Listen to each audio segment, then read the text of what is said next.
Welcome to First Unitarian Society of Minneapolis, the birthplace of Congregational Humanism. We carry on that tradition of free thought today, dedicated to promoting a free search for truth, meaning, and justice. Our web address is firstunitarian.org. I'm David Breeden, Senior Minister. Welcome.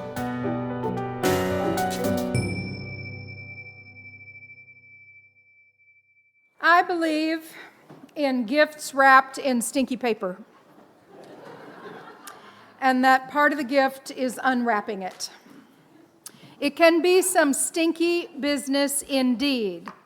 If I were to ask you to think of some of the worst experiences of your life and name for yourself a gift that came out of it, a benefit that came out of it, you might be able to do so. Grit, determination, empathy, compassion, curiosity. That is not to say that you would not trade that gift in order to have your loved one back. That you would not trade the gift in order to undo your big mistake or to take those words back or take that action back. It is not to say that oppression has benefits and teaches people a trade. Let us be very, very clear. That's not what I'm talking about. Our theme this month is the gift of welcome, and I'm thinking about how we welcome the shadow self, both for us individually, our shadow self, the parts of ourself that we may not like, and the parts that have happened to us that we've internalized in ways that are difficult and that benefit us, and both the collective shadow. And for me, this welcome means welcoming the gifts wrapped in stinky paper. Now, I want to say first a word on language. I am doing my best to use words like negative and positive instead of light and dark. Such connotations of light with positive and dark with negative add to implicit bias and support white supremacy culture, even in quite unintentionally. And it's not, I don't want to be the language police. I want to be very careful about not being the language police. I'm just trying it and seeing, can I use language and get the same effect out of it? And so I invite you to try that in your own language. So David introduced us to Carl Jung, Swiss psychoanalyst who had great impact on the fields of psychotherapy and archaeology and literature and great other areas of the way we understand ourselves as human beings. And Jung's concept of the shadow helps us learn to accept ourselves as complicated people, complete with good and harmful qualities. The shadow refers to the parts of the self that are not present in the conscious personality or ego, but instead are hidden away in the unconscious. These parts of ourselves that are repressed or neglected in the unconscious can wield tremendous power over us. It won't surprise y'all to know that I'm a person who likes to get things done. And I like to tell you how to get things done. I like to write out a plan, and I like to say, this is the plan, and it's a good plan. If I've written it down, it's a good plan. And I've just discovered something that is just really annoying, a piece of my shadow self. I don't like it if you don't like my plan. Dadgummit, I do not like it if you don't like my plan. I think I'd better go on sabbatical and work on that a little bit, because I'm a little crispy around the edges.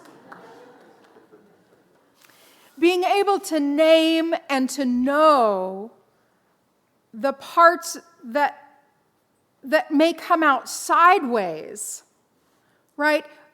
If I am not aware of that humorous piece of my shadow self that doesn't show up in what I want to present as my good qualities, my positive qualities. If I'm not aware of that, then it's going to come out some sideways way. And some staff member will just get their head bitten off. Don't ask Mike why he's laughing. Don't ask why he's laughing.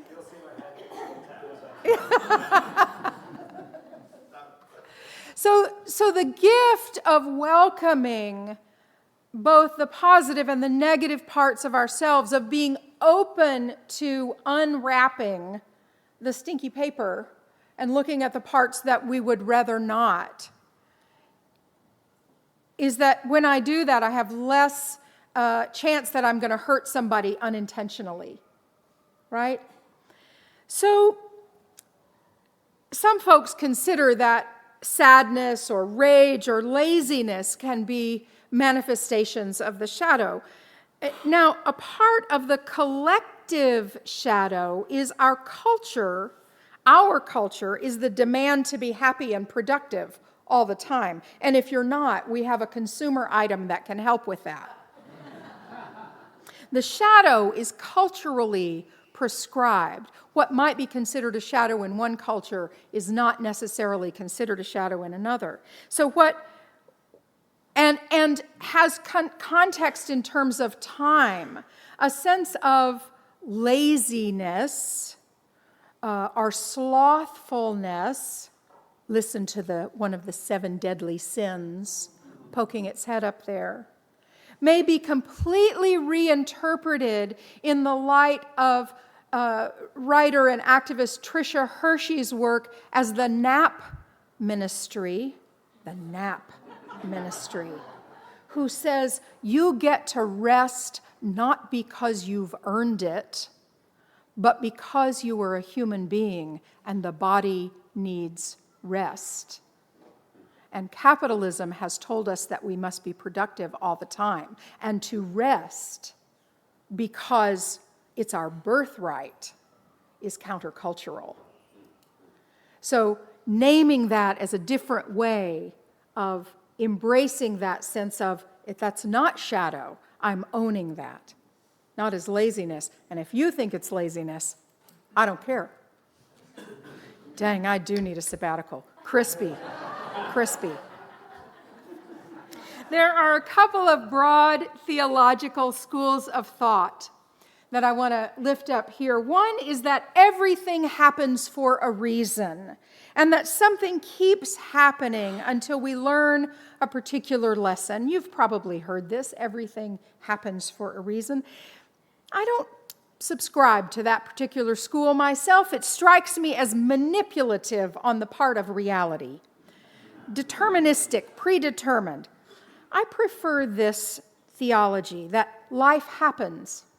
Love happens. We cultivate it. Loss happens. Unbearable loss happens. Disappointment happens. Negative and positive events occur, and we make meaning of them. And in a congregational setting like this, a religious community like this one, we make meaning together. That's part of what we do together. There's a collective shadow as well, humanity's negative side. It can be thought of as the sum total of past and present atrocities, cruelties, tragedies, horrors perpetrated by humankind and stored at an unconscious cellular level. You folks you read the newspaper. Some of you are news junkies like I am. It is hard. It has been extraordinarily hard over the last 4 years, 5 years, always feeling like the next shoe was going to drop. And before that, and before that, and before that, what happens to those negative stories that make the headlines? Where do they go? They don't get replaced. And God forbid you're on next door right? The social media platform that tells you what's happening in your neighborhood. Oy. That and the constant news feed of what's happening that's bad in the world, it goes somewhere and it doesn't go out when it's replaced. We don't replace it with other stuff. So I think it does get internalized to us.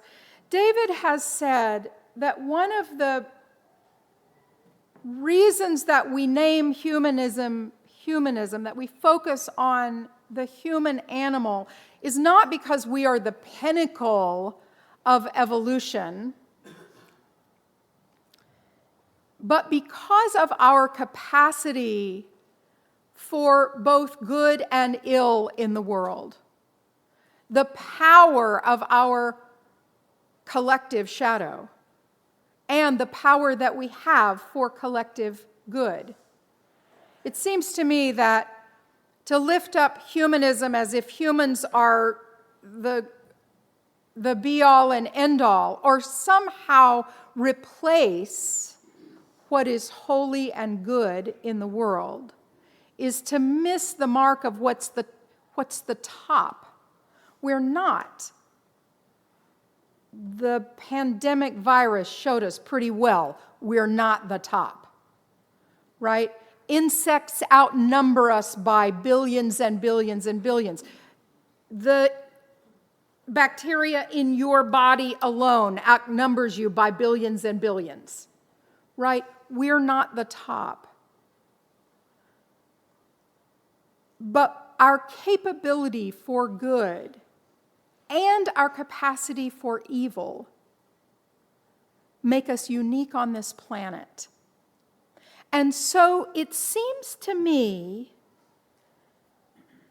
that part of what we do here together is to make meaning of the world. We come here together out of our singular rooms to make meaning of the world and to help make it a better place.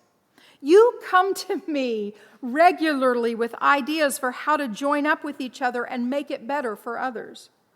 Your hearts are huge. I'm telling you, the stories you bring to me and your ideas just knock me down. It's humbling and inspiring what you can think up and what you make happen. And not individually. You don't come and say, hey, I want to do this one thing by myself. You say, hey, what if we did this? Hey, what if we did that? I'm telling you, idea generators you are.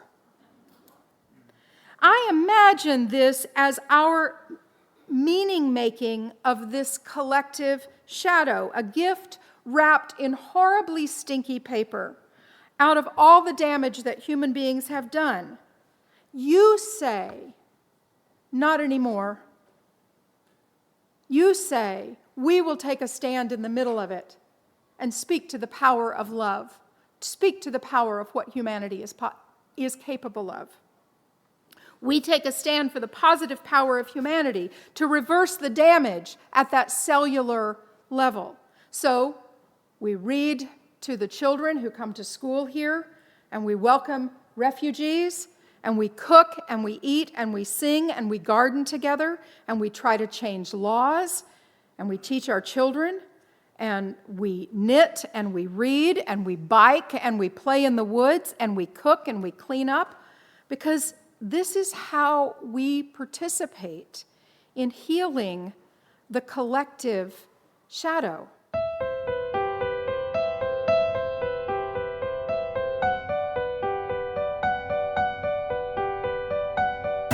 Thanks for listening. You can find much more about humanism and what's happening at First Unitarian Society in Minneapolis by visiting our website at firstunitarian.org.